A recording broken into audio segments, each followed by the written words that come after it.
Mutton haleem आ गई है, मुझे भूख नहीं है। उसको क्या ट्रे ले आओ। हाय हाय हाय हाय हाय हाय, प्याज ऊपर डाल ली है। अब बोटी दी समझ नहीं आ रही, मटन बोटी है मेरी से बिल्कुल अपाहिज बोटी जला आया है अंदर।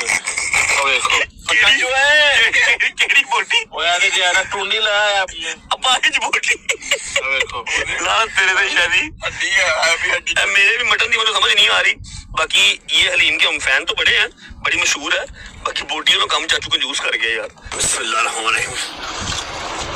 मजा आया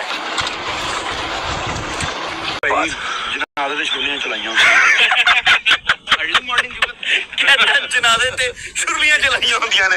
अच्छा जी शुक्र अल्लाह अल्हम्दुलिल्लाह। अली भाई आजे ना। हां जाने दो बस अल्लाह खैर करे। अगर ये आज ही पतला हो जाए मैं रिंग रोड गया, मैं कराची गड्डी पा दिया, यकीन करो पतला हो गए सही। अच्छा जी जब तक हम चढ़ते हैं रिंग रोड, वीडियो को लाइक करो, प्यारा सा कमेंट करो, आगे दोस्तों को शेयर करके चैनल को सब्सक्राइब करके बेल आइकन के बटन को प्रेस कर लो ताकि as soon as possible 10 million हो सके। 10 मिलियन वाला कंडा निकले ना, जेड़ा मीटअप 10 मिलियन ते हो जाना ना बशर्ते जिंदगी इंशाल्लाह इंशाल्लाह। ओ मैं सटियां हम दोनों ते ਉਹਨਾਂ को ਅੱਜ ਉਹਨੇ ਹੋ ਸਟੀਆਂ ਦੀ ਲੜਾਈ ਉੱਥੇ ਹੋਈ ਜਿੱਥੇ ਦੱਸ ਨਹੀਂ ਸਕਦਾ, ਉੱਥੇ ਅਸੀਂ ਵੀ ਕੁਝ ਨਹੀਂ ਕਰ ਸਕਦੇ। ओके ओके मैं समझ गया यार। क्यों लेके इसको तूने बुलाया? शहजू तूने बुलाया? नहीं फिर शादी तो मेरा बचपन का कॉन्टेक्ट सी और यार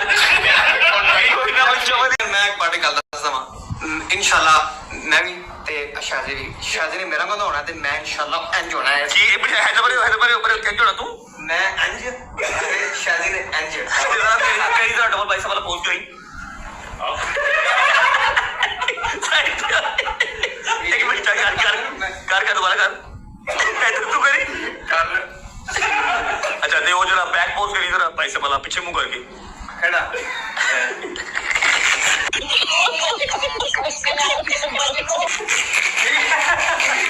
यार बैक पोज नहीं लग रहा।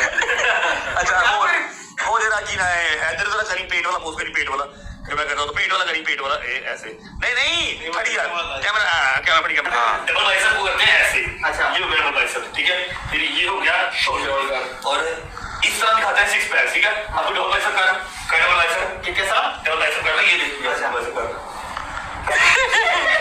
यार कार वाली पहलवान सूली तो लग गया। अच्छा शोल्डर का ये शोल्डर का